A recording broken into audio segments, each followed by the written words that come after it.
안녕하십니까 믿음의 형제자매 여러분. 저는 오늘 이 시간에 인자에 대해서 여러분께 말씀을 드리겠습니다. 자, 인자라고 하는 것은 사람의 아들이라고 하는 의미를 갖고 있는데, 예수님께서 자기 자신을 인자라고 부르셨고 또 에스겔과 다니엘을 인자라고 부르셨습니다. 마가복음 3장 28절과 에베소서 3장 5절에는 인자들이 있습니다. 자, 주님께서 재림 사건과 관련해서 누가복음 18장 8절에서 인자가 올 때에 세상에서 믿음을 발견할 수 있겠느냐라고 말씀하실 때 이 인자는 엘리야를 가리키는 것입니다. 인자가 안식일의 주인이다. 마가복음 2장 27절의 말씀도 7번째 천년기가 되면 1000년 동안에 엘리야가 주인의 역할을 하게 될 것이다 라는 것을 말씀하신 것인데, 인자가 구름과 함께 오는 것을 보게 될 것이다 라고 하는 그 말씀도 역시 엘리야가 오는 것에 대해서 말씀을 하시는 것입니다.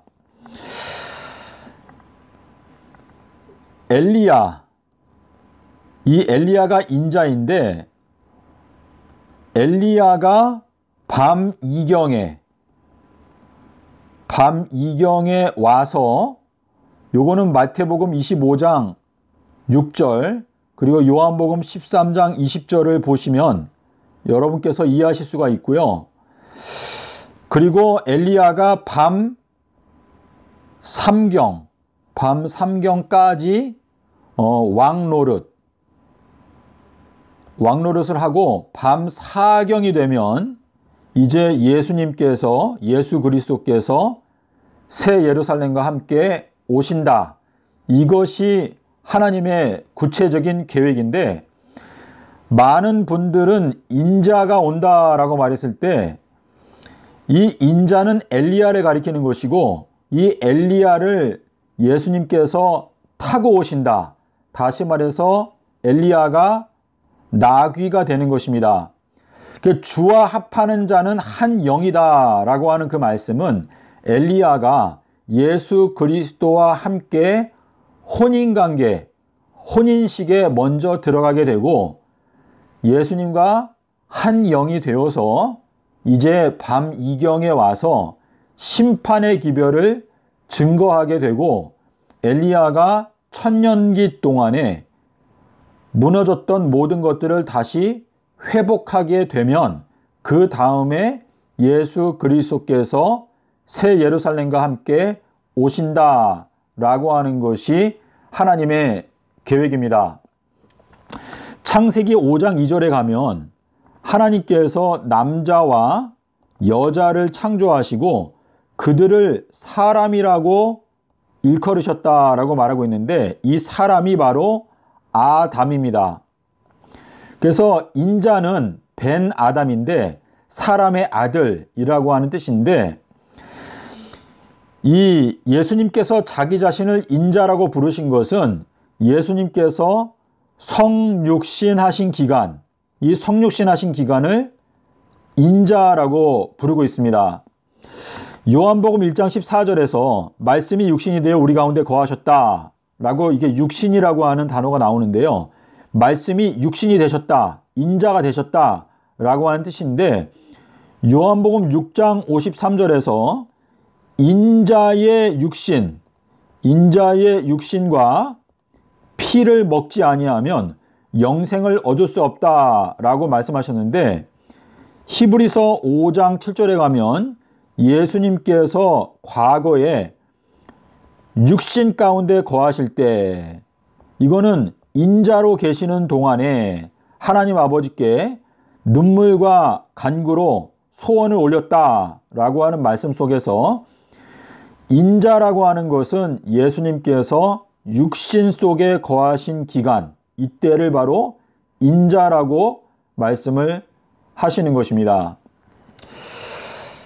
그래서 이 인자는 말 그대로 아담과 하와의 후손으로 태어난 사람들을 인자라고 부르는 것인데, 이 마지막 때가 되면 주님께서 엘리야를 인자로서 보내시고 엘리야가 심판의 기별을 증거하고 1000년 동안의 모든 것을 회복한 다음에 그 다음에 예수님께서 그 처소가 예비가 끝나면 그때 새 예루살렘과 함께 오신다 라고 하는 뜻인데요. 하나님께서 에스겔을 인자라고 부르신 것이 90번이 넘습니다. 90번 넘게 에스겔을 인자라고 부르셨는데 에스겔이 인자라고 하는 호칭을 듣기 전에 어떤 경험을 했는가? 그것은 에스겔서 1장 1절부터 읽어보게 되면 에스겔이 인자라고 부름을 받게 된 것은 에스겔 2장 1절에 처음 나타나고 있는데요. 죄 아래 사로잡혀 있는 상태 가운데 에스겔이 있다가 에스겔에게 하늘이 열리고 30년 4월 5일 수요일 십자가 진리를 에스겔이 깨닫게 되면서 하나님께서 에스겔을 인자라고 불러주시기를 시작하셨습니다. 자, 이것은 우리 모든 그리스도인들의 경험을 단적으로 설명하는 것인데 에스겔이라고 하는 이름의 뜻은 하나님이 강하게 하실 사람, 하실 자라고 하는 뜻입니다. 그래서 이 지혜가 있는 자는 강하다. 그래서 하나님의 지혜를 배우게 되면 하늘이 열리게 되고 예수님의 십자가 사건 날짜 30년 4월 5일을 깨닫게 되면 그때부터는 하나님께서 그 사람을 인자로 여겨주신다 라고 하는 의미가 되겠습니다. 자, 다니엘의 경우에도 역시 인자야 깨닫고 일어서라 라고 하는 말을 했는데 다니엘이 인자라고 불리움을 받기 전에 먼저 사자굴 심판을 통과했습니다. 유다 지파의 사자굴에 들어갔을 때 그 사자가 다니엘을 용서해주고 그를 죽이지 않았기 때문에 사자굴 심판을 통과해서 다니엘이 그 무덤에 임봉되어져 있었던 다니엘의 무덤을 그 돌을 굴려서 사자굴을 임봉했는데 그 임봉을 떼고 다니엘이 살아서 나왔습니다. 그래서 그 다음부터 인자야 깨닫고 일어서라 라고 말씀을 하신 것입니다. 예레미야서 31장에서 하나님께서 짐승의 씨앗과 사람의 씨앗을 나누시겠다라고 말씀을 하셨는데 저희들이 이 마지막 때 인자 또는 인자들이 되기 위해서는 에스겔이 경험했던 것 그리고 다니엘이 경험했던 것을 경험해야 저희들이 인자로 불리움을 받을 수가 있습니다. 자, 여러분께서 인자가 올 때에 세상에서 믿음을 보겠느냐? 인자가 구름과 함께 오리라. 인자는 안식일의 주인이다. 번개가 동편에서 나서 서편까지 번쩍이는 것처럼 인자의 임함도 그러하리라. 여기에서 말하는 인자가 전부 다 엘리야를 일컬어서 말씀하시는 것인데 여러분께서 이것이 여러분의 마음 가운데 걸림이 된다면 제가 여러분께 성경 구절 몇 개를 드리겠습니다. 자, 민수기 23장 19절 민수기 23장 19절 그리고 사무엘상 26장 19절 사무엘상 26장 19절 요 말씀을 읽어보시기를 바라고요.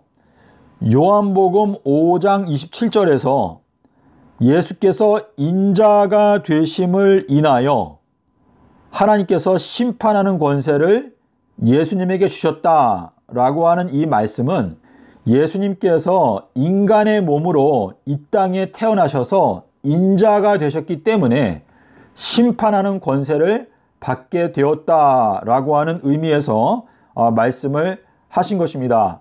그래서 이 인자라고 하는 표현은 예수님께서 이 땅에서 성육신하신 기간 35년 동안의 기간을 바로 인자로서 지내신 기간이다 라고 말씀을 하시는 것인데, 계시록과 다니엘서에 가면 인자와 같으니, 자, 인자와 같으니라고 하는 표현이 계시록 14장 14절에 나오나요? 그리고 계시록 1장에도 역시 나타나고 있는데, 인자와 같은 분이 7 금초대 가운데를 걸어 다니신다 라고 이렇게 표현하고 있는데, 제가 여러분께 분명하게 말씀드릴 수 있는 것은, 이 인자라고 하는 것은 예수님께서 육신을 입고 이 땅에서 지내셨던 35년의 기간을 인자라고 말씀을 하시는 것이고, 이 마지막 때 주님께서 보내시는 엘리야가 바로 인자라고 칭함을 받고 있다는 것을 여러분께서 깨닫게 되시기를 바랍니다. 자, 그래서 여러분께서 영생에 들어가기 위해서는 반드시 엘리야의 기별을 깨닫고 알아야 하는데, 왜냐하면 엘리야가 염소와 양을 나누게 되는 모든 책임을 맡게 되는 것입니다. 그래서 주님께서 마태복음 24장 45절과 47절에서 엘리야에게 나의 모든 소유를 맡기겠다라고 하는 그 말씀을 통해서 엘리야가 알곡과 가라지를 갈라내는 총책임을 맡게 되는 것이기 때문에 엘리야의 기별을 듣고 그 말씀에 순종하게 될 때 여러분께서 영생에 들어가게 될 수 있다 라고 하는 의미가 되겠습니다.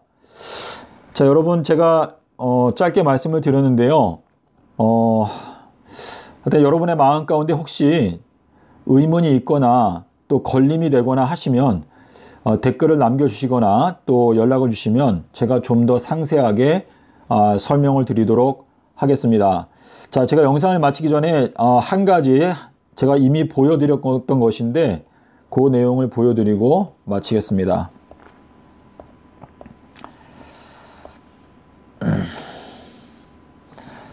자, 여기 도표에 보시면 천년 이 지구 역사 전체를 제가 이제 7030년으로 이렇게 만들었는데요.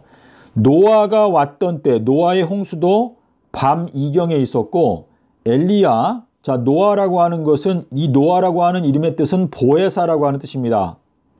노아의 이름의 뜻이 보혜사이고, 이 밤 이경에 엘리야, 이 엘리야가 인자인데, 노아가 왔던 때도 밤 이경이고, 엘리야가 오게 되는 때도 역시 밤 이경인데, 마태복음 25장 6절에서 밤 이경에 소리가 나되 보라 신랑으로다 맞으러 나오라 라고 하는 이 말씀은 요한복음 13장 20절에서 내가 보낸 자를 영접하는 것이 곧 나를 영접하는 것이다 라고 하는 말씀과 같이, 여기에서 보라 신랑이로다, 이 신랑은 예수 그리스도의 그 길을 예비하기 위해서 먼저 오게 된 엘리야를 영접하는 것이 곧 신랑을 영접하는 것이다 라고 하는 의미에서 말씀을 하시는 것입니다. 그래서 엘리야가 밤 이경에 와서 심판의 기별을 증거하고, 그리고 재림전 7년이 시작될 때 엘리야는 떠나갑니다.